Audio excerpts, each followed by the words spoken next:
हम उनको मना लें ये, लेकिन ये मुल्क में सियासत को बेहतर नहीं करेगा। तो सही बात है, लेकिन उसके लिए सियासतदानों को एक सही सिमत में लेके जाना है। वो स्पेस तो छोड़िए, सियासतदानों ने राना साहब होना चाहिए।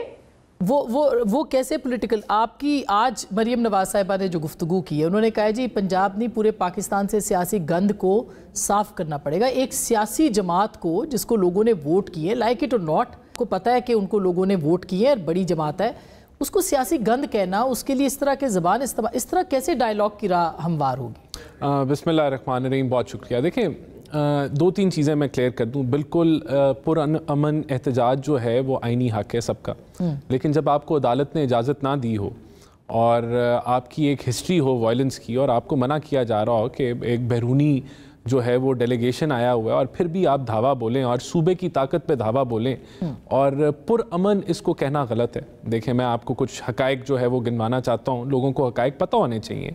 एक तो कोई भी पुरअमन सियासी जमात जो है शेल और टेयर गैस हुकूमत पे नहीं गिराती, इन्होंने गिराए हैं, और ये मैं आपको रैकेट की बात बता रहा हूँ। पुरअमन जो प्रोटेस्ट होता है उसमें 150 पुलिस वाले जो है इंजर नहीं होते। इस वक्त 150 पुलिस वाले जो हैं, जो लॉ इन्फोर्समेंट के लोग थे, वो इंजर्ड हैं। उसके अंदर 8-9 ऐसे हैं जिनके बुलेट वूंड्स हैं और फिर शहीद अलहदा हुए हैं। और उसमें तो एक ऐसा भी पुलिस वाला था जो इनके मॉब के हत्थे चढ़ा और डंडे मार मार के उसको शहीद कर दिया गया। तो ये पुरअमन है। पुरअमन एहतजाज के अंदर 40 तक पुलिस की व्हीकल्स को जलाया नहीं जाता। पुरअमन एहतजाज में कंटेनर को रुई की तरह उठा के बाहर फेंका नहीं जाता। तो ये पुरअमन नहीं था। और फिर आप देखें कि ये तो ऐसे लग रहा था कि जैसे ये लाशों की तलाश में निकले हुए, क्योंकि जब इस एहतजाज को ख़त्म किया गया तो फिर जो इन्होंने प्रोपेगेंडा किया, मैं कहता हूँ वो मुल्क दुश्मन प्रोपेगेंडा नहीं था तो क्या था कि रियासत ने 300 बंदा हलाक कर दिया और फिर अब ये कोई वो उसको पूरा नहीं कर पा रहे।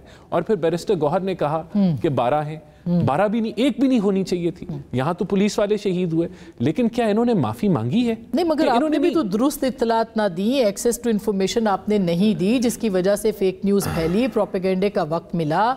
बिल्कुल प्रोपेगेंडा हुआ है, लेकिन क्या गवर्नमेंट ने लोगों को दुरुस्त इन्फॉर्मेशन दी है? गवर्नमेंट ने तो दी। गवर्नमेंट के बुजरा, गवर्नमेंट की हर बंदा जो है वो कह रहा है कि ये प्रोपेगेंडा है। इनसे मैं डिमांड करता हूँ, अगर इनको मुज़ाकरात चला रहे हैं मुस्तकिल टीवी चैनल्स के ऊपर कि एक बंदा नहीं मरा, आप अपने दिल पे हाथ रख के बताइए कि क्या एक बंदा भी, आप ये दुरुस्त कह रहे हैं कि नहीं मरे लोग? दिल पे हाथ रखने वाली बात नहीं है। मैं आपको बताता हूँ। बात ये है कि अगर कोई अमवात हुई है, नहीं होनी चाहिए थी, अव्वल तो अफसोसनाक है।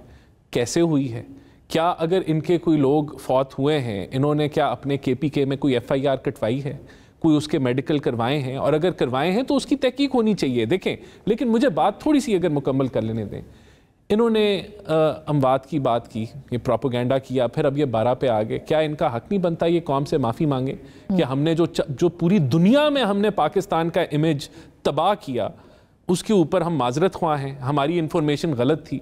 अच्छा चलें, ये नहीं, फिर आप तो दुरुस्त इन्फॉर्मेशन क्या आपके ख्याल में कितने लोग मरे होंगे? नहीं, देखिए मैं आपको दुरुस्त इन्फॉर्मेशन मैं आपको बताता हूँ। मैं वो कह रहे दर्जनों, वो कह रहे कुछ और, आप कहते हैं एक भी नहीं। मतलब दुरुस्त इन्फॉर्मेशन ये है कि हुकूमत ने जितने भी लॉ इन्फोर्समेंट वाले थे उनको एक बुलेट भी इशू नहीं की हुई थी। जो पुलिस वाले थे उनके पास गोली नहीं थी। तो ये जो स्ट्रेट फायर की जो खबरें आ रही हैं, झूठ है।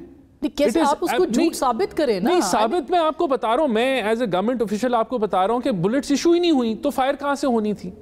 यानी कि ये total false propaganda, machine guns थी, फलानी हमने सुनी, it is all built up. देखें, मैं आपको कोई ये शवायद पेश नहीं कर सके, कोई FIR नहीं दिखा सके, कोई मेडिकल नहीं दिखा सके, और फिर उसकी इन्वेस्टिगेशन हो जो ये कह रहे हैं हलाकतें हुई हैं। लेकिन देखें उसके बाद और प्रोपेगेंडा आप सुन के, इन्होंने कहा जी खान साहब को कोई दवाई दे दी है कि उनके अब मेंटल प्रॉब्लम्स हो गए। यानी कि एक जमात इतनी गैर जिम्मेदाराना बात कर सकती है? इनके जो ऑफिशियल्स हैं, फिर वो कहते हैं GHQ में हिरासत